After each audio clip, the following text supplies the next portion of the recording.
माशाअल्लाह, अल्लाह गवाह है कि जितने लोग यहाँ मौजूद है मैं उनको पहले कभी ना देखा ना मिला।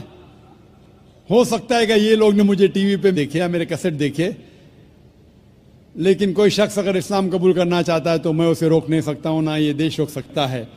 मैं आपसे ये पूछना चाहता हूँ भाई साहब, क्या आप पे किसी ने ज़बरदस्ती की इस्लाम कबूल करने के लिए? जी नहीं। किसी ने कोई फोर्स किया? जी नहीं। एनी फोर्स माली या ताकत का? कुछ नहीं। आप अपनी मर्जी से करना चाहते? जी हाँ। आप मानते हैं कि एक खुदा है? जी हाँ। आप ये मानते हैं कि मोहम्मद सल्लल्लाहु अलैहि वसल्लम उसके आखिरी पैगंबर है? जरूर। इंशाअल्लाह मैं अरबी में कहूँगा और आप उसे दोहराइए।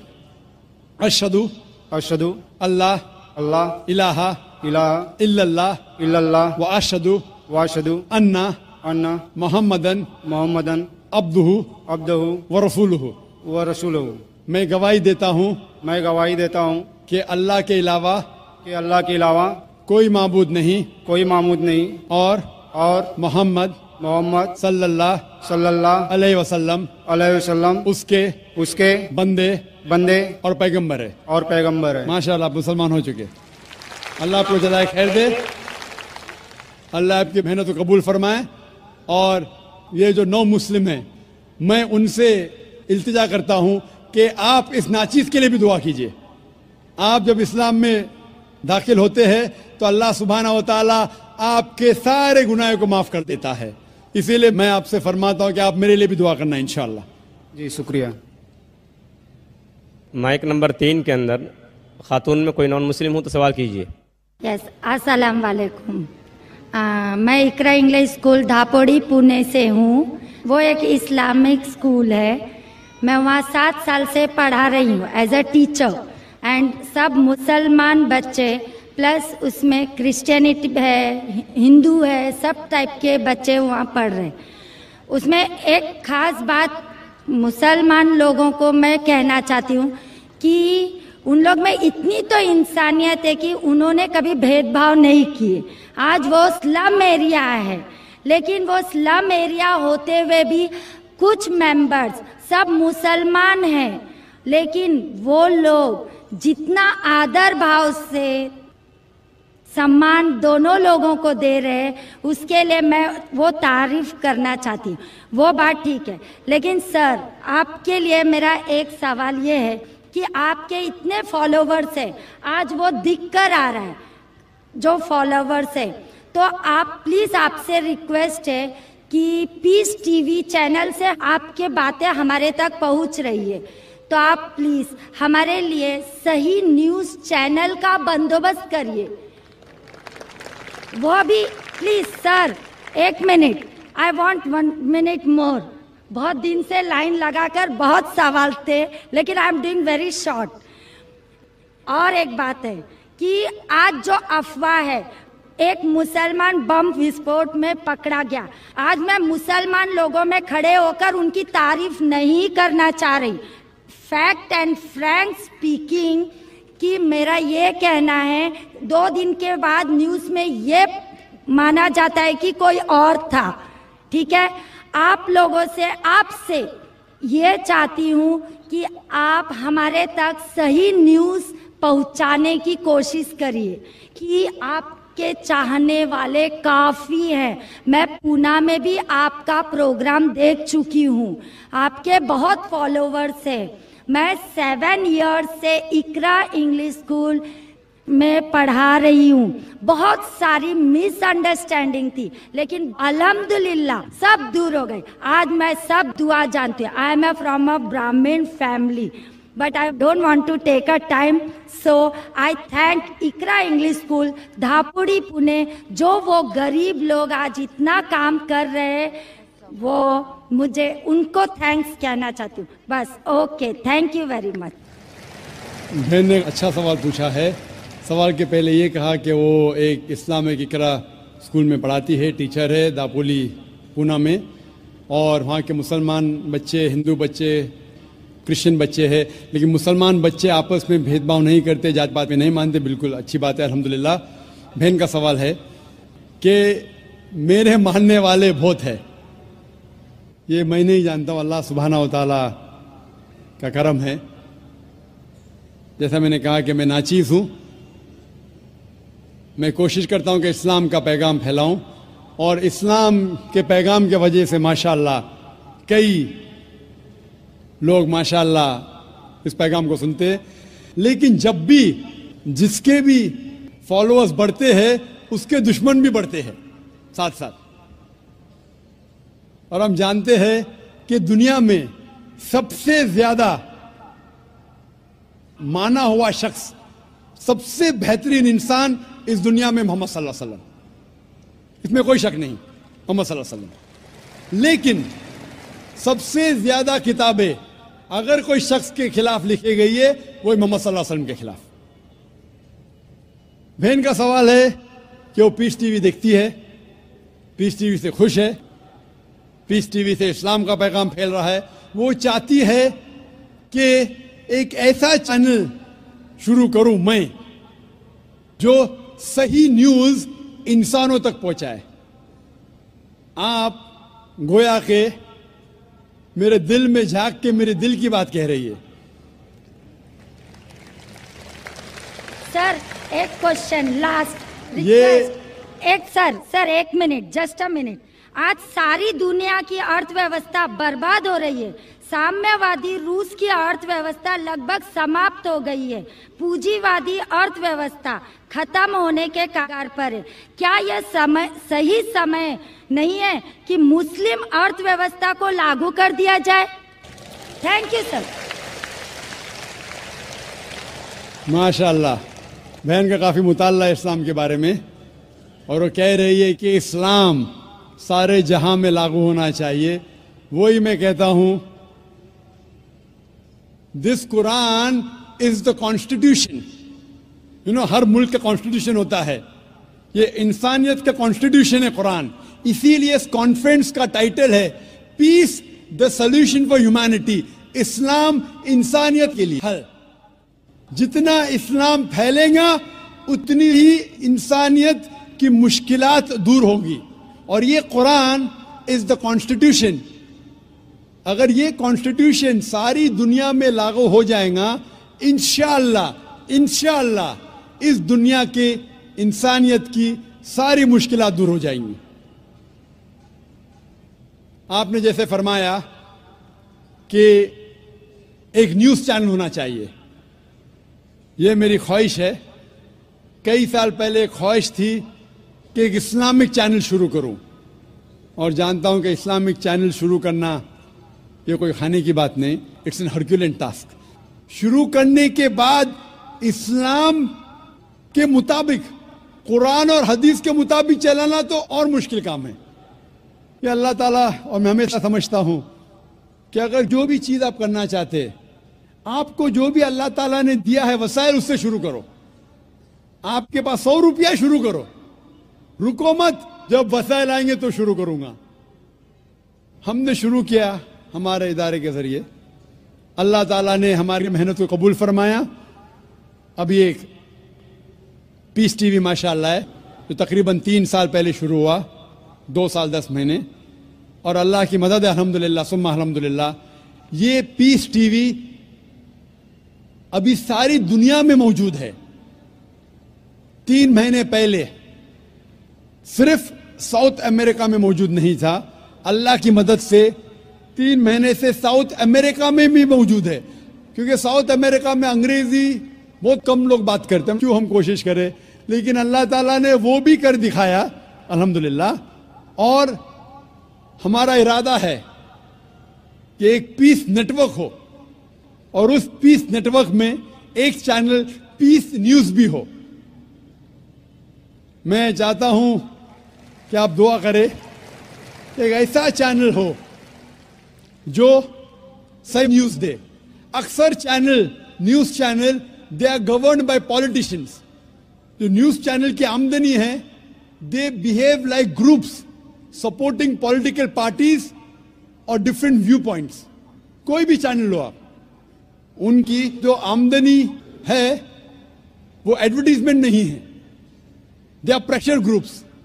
और मैं जानता हूं, जैसे मैं तकरीर में कहा था इस टेररिज्म में मुस्लिम मोनोपोली, क्या आतंकवाद मुसलमान की विरासत है, पुणे में आपने सुना होगा। और मैंने कहा था कि मेरे नजदीक ये पॉलिटिशियंस है जो मेन जिम्मेदार है आतंकवाद के, और एक न्यूज चैनल कायम करना विदाउट पॉलिटिकल सपोर्ट, मैं नहीं जानता कोई न्यूज चैनल आज है जो पॉलिटिकल सपोर्ट के बिना चल रहा है। न्यूज चैनल कायम करना बहुत मुश्किल है। न्यूज चैनल कायम करके कुरान और हदीस के मुताबिक चलाना बहुत बहुत मुश्किल है।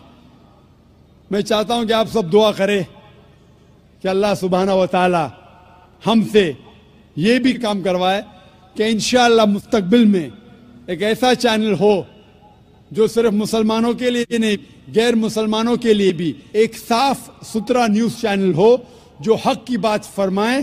क्योंकि अल्लाह ताला फरमाते सूरह इसरा में सूरह नंबर 17 वर्स नंबर 81 में, वकुल जाल हक वज़ाकल बातिल इन्नल बातिल कान ज़हूका, कहो कि हक आ चुका है और बातिल खत्म होने वाला है, क्योंकि बातिल फी नफ्से खत्म होने वाला है। Hope the answer the question is. अगला सवाल माइक नंबर 1 से, अगर वहां पर कोई गैर मुस्लिम भाई हैं। Good evening, sir. My name is Pintu Devnath and I am from Malda, West Bengal. Sir, I am on a BA honors. So, I have some question about kafir. Sir, some Muslim men are said, non-Muslim men, that they are kafirs. So, मैं इसके बारे में आविधानिक अर्थ काफिर का जितना तक जानता हूँ, कुफ्र से आया है ये सब। तो सर, इसका आविधानिक अर्थ होता है इस्लाम के गोपनीयता को जो स्वीकार नहीं करता, उसके सत्यता को जो स्वीकार नहीं करता, उसको काफिर कहा जाता है। आप ही के किसी एक चैप्टर में या किसी एक किताब में लिखा हुआ है सर, अगर इस नाम से आपको बचना चाहते हो तो आप इस्लाम कबूल करो या फिर और दूसरा कोई उपाय ढूंढ लो। ये दूसरा कोई उपाय ढूंढ लो, ये सर मैंने नहीं पढ़ा है, लेकिन मैं ये अपने दिल से बोल रहा हूँ।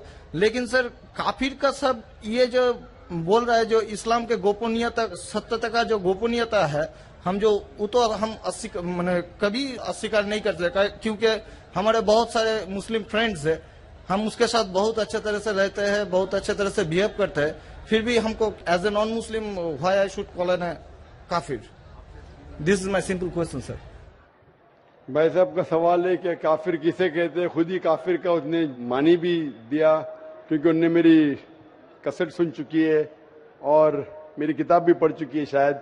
इसमें कहा है कि काफिर आता है लफ्ज कुफ्र से, जिसका मानी है कि इस्लाम की हक्कानियत को झुटलाना।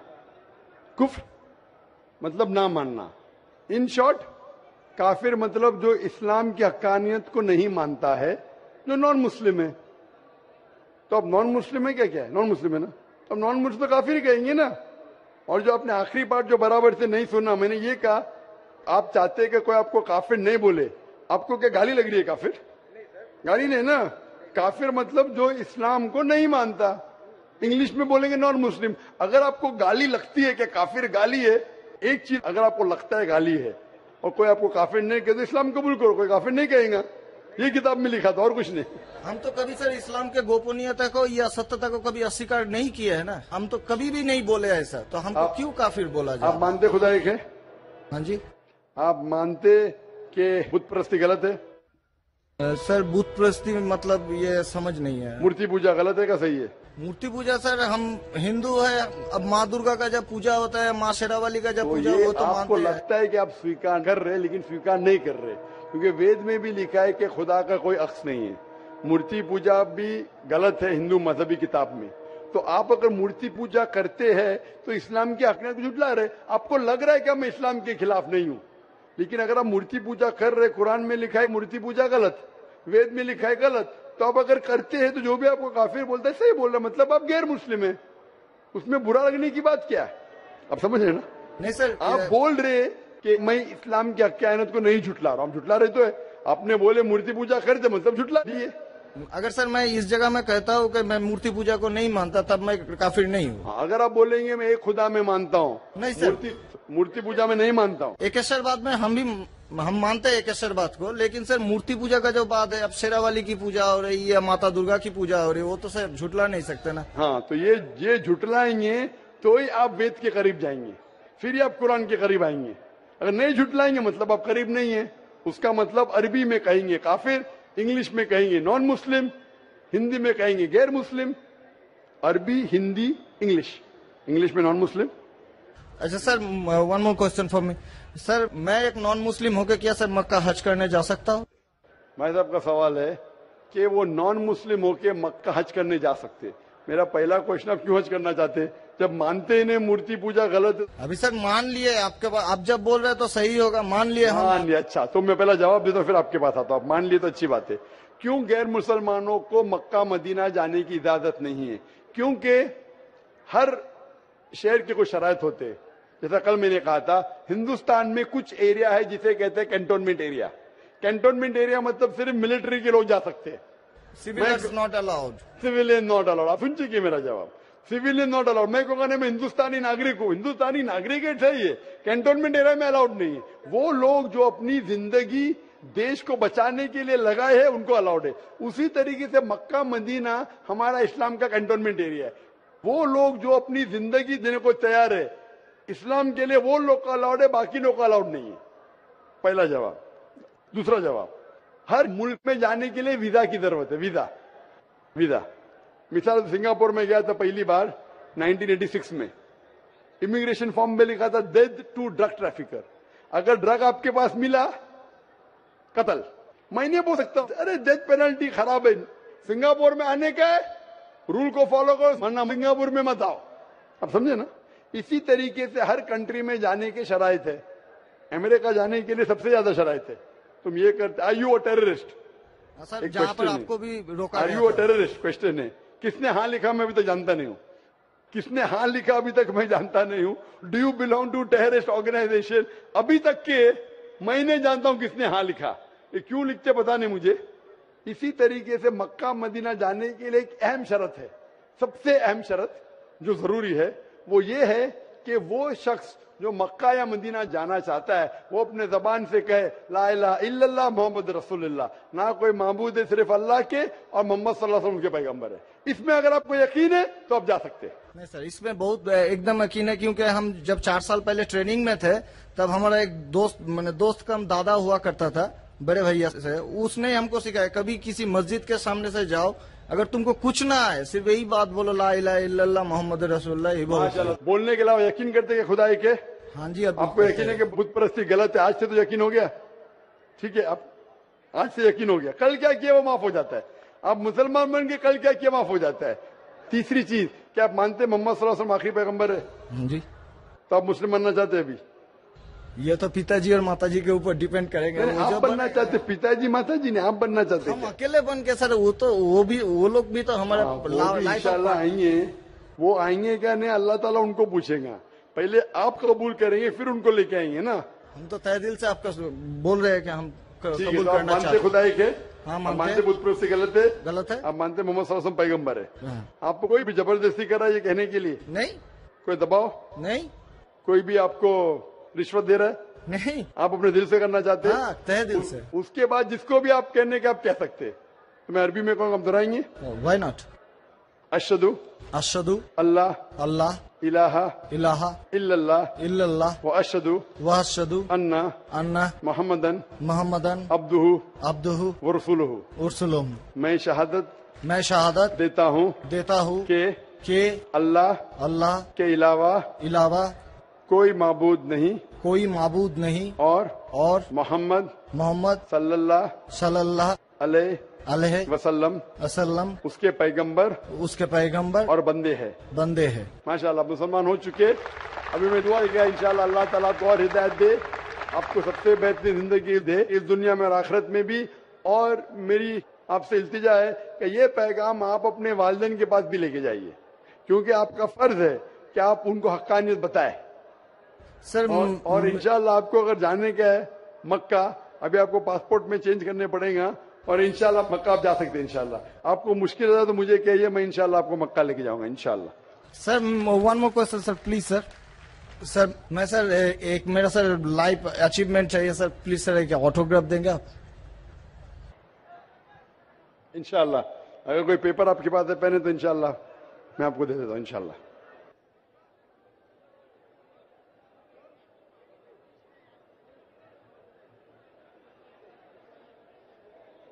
माशाअल्लाह, लोग जुर्रत और हिम्मत से काम ले रहे हैं हक को जानने के लिए, हक को मानने के लिए।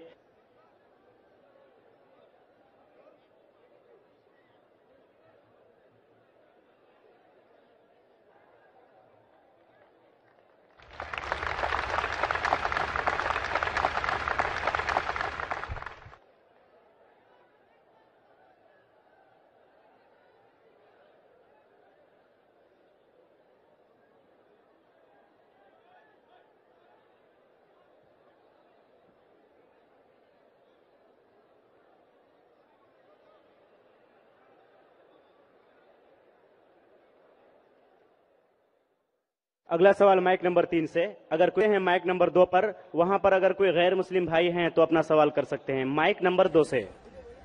मैं श्यामा मंडल प्राइमरी स्कूल का टीचर हूं। मैं मालदा डिस्ट्रिक्ट से आया हूं। मेरा मन में बहुत दिन से कुछ सवाल है मेरा धर्म के प्रति, और जो स्वर्ग और नर्क के बारे में बार बार बोला जाता है, ये सचमुच क्या स्वर्ग और नर्क कहीं पर है, ये मैं जानना चाहता हूं, या ये डर है जो इंसान को गलत काम करने से रोकता है। इसके बाद मूर्ति पूजा के कारण रामदेव बाबा जी बोलते हैं, श्री श्री रविशंकर भी बोलते हैं कि मूर्ति पूजा, जैसे कि जो मूर्ति है जो अपना कर्म किया है, पहले धर लीजिए कि हम लोग कृष्ण को मानते हैं, तो कृष्ण ने जितना कर्म किया है, अगर हम मूर्ति को देखते हैं तो उसको गुण जो है वो हमें याद आने लगता है।